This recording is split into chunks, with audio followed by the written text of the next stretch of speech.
ముఖ్యంగా చంద్రబాబు గారికి, పవన్ కళ్యాణ్ గారికి, లోకేష్ గారికి, భరత్ గారికి, మీడియా సోదరులందరికీ నా చాలా చాలా థ్యాంక్స్ అండి.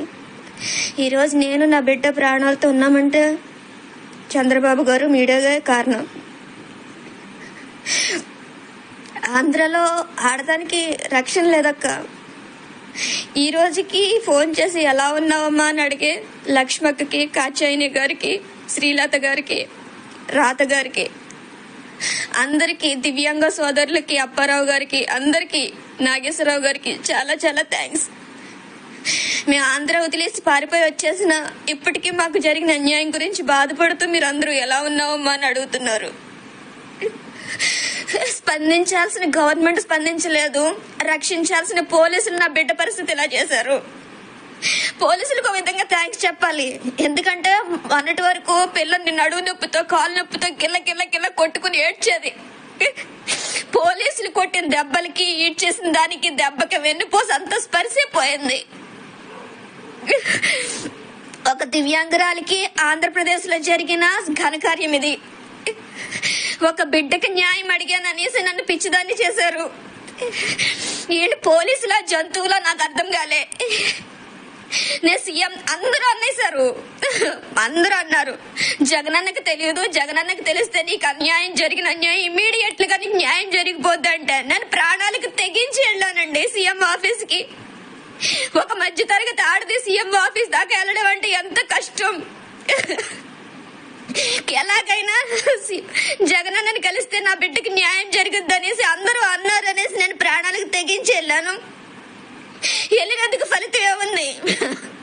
పబ్లిసిటీ చేసుకున్నారు. నా ఇల్లు నాకు అమ్మించి పెట్టడానికి వీళ్ళు పబ్లిసిటీ చేసుకున్నారు.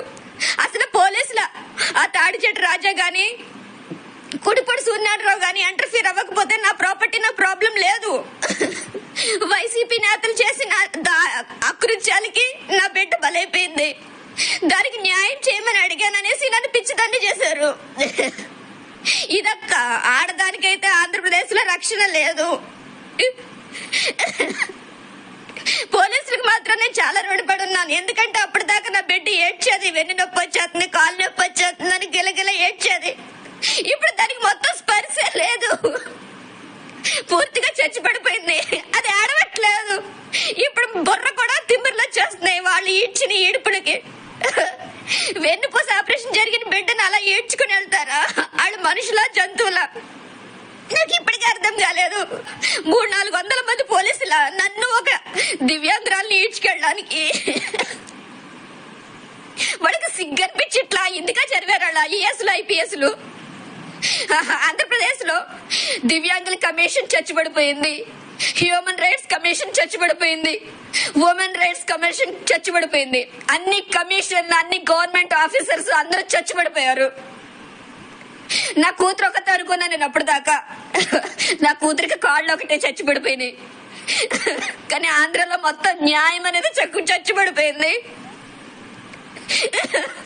లేడీ కానిస్టేబుల్ ఉన్నది ఆడవాళ్ళని రక్షించడానికి కాదు, ఇలా పసిపిల్లల మీద, ఆడవాళ్ళ మీద దౌర్జన్యం చేయించి నోరు మోయించడానికి, పిచ్చి ఆసుపత్రికి పంపించడానికి, మగ జాతికి మట్టి అంటకుండా ఆడవాళ్లతోనే చంపించడానికి. హ్యాట్స్ ఆఫ్ నిజంగా. నా బిడ్డ పరిస్థితి ఏ ఆడదానికి రాకూడదు, ఏ పసిబిడ్డకి రాకూడదు అని నేను ట్రై చేశాను అంతే. కానీ నాకు ఎవరి మీద పర్సనల్ గ్రేడ్స్ లేదు. ఒక చిన్న పిల్లకి అన్యాయం జరిగితే ఎంతమంది గొప్పవాళ్ళు స్పందిస్తారా అని. నిజంగా గొప్పవాళ్ళు అందరికీ చచ్చిపడిపోయారండి. ఆంధ్రప్రదేశ్ లో మానవత్వానికి చోటే లేదు. ఏదో అక్కడ పాపం లక్ష్మక్క లాంటి వాళ్ళు బాధపడుతున్నారు, నాగేశ్వరరావు గారు లాంటి వాళ్ళు స్పందిస్తున్నారు. కానీ స్పందించాల్సిన గవర్నమెంట్ గాని, పోలీసులు గాని, దివ్యాంగుల కమిషనర్ గాని, హ్యూమన్ రైట్స్ కమిషనర్ గాని, అసలు ఉమెన్ కమిషనర్ లేదంట. మరి నాకు అర్థం కాలే. సీఎం ఆఫీస్కి వెళ్ళినప్పుడు నా కేసు సుమోటో కేసు కింద ఫైల్ చేస్తామన్నారు. ఇప్పుడు దానికి ఏమీ ఇది లేదు. ఇంకా దీని ప్రాపర్టీ అలా కోర్టులోనే జరుగుతుంది. దీనికి ఇంత అన్యాయం చేసిన పోలీసులు మాత్రం ఓర కుక్కల్లా తిరుగుతున్నారు సమాజంలో. వాళ్ళకి కూతుర్లు ఉన్నారు. వాడికి చస్తే వాడి కూతురు పరిస్థితి కూడా నా కూతురులాగా ఉంటుంది. ఒక పసిబిడ్డకి న్యాయం చేయడానికి ఇంతమంది మగవాదవులు అందరూ చస్తున్నారు అక్కడ.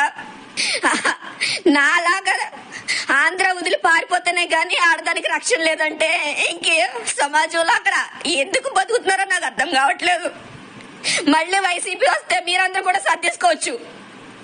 నేను చంద్రబాబు గారు వస్తేనే నేను ఆంధ్రలో అడుగు పెడతా. లేదంటే ఇంకా జగనన్న ప్రభుత్వంలో నాకు నా బిడ్డకి రక్షణ లేదు. ఈ పోలీసులు ఉన్నారే, వాళ్ళు ఊరకొక్కల కంటే దరిద్రంగా బిహేవ్ చేశారు. వాళ్ళ బతుకులు IPS చదివింది ఎందుక సిగ్గనిపించట్లే. ఒక పసిబిడ్డకి న్యాయం చేయకపోగా ఊరకొక్కల 300 మంది దండెత్తి వస్తారు ఆ పసిబిడ్డని మెంటల్ హాస్పిటల్ పంపించడానికి. నా బిడ్డకి న్యూరాలజీ ప్రాబ్లం అండి. వాళ్ళు చదువుకున్న చదువులో లేదేమో. న్యూరాలజీ ప్రాబ్లం వేరు, మానసిక ప్రాబ్లం వేరు. అక్కడ మానస అందరికి చచ్చిపడిపోయింది. వాళ్ళందరూ జాయిన్ అవ్వాలి, పోలీసులు అందరూ జాయిన్ అవ్వాలి మెంటల్ హాస్పిటల్లో.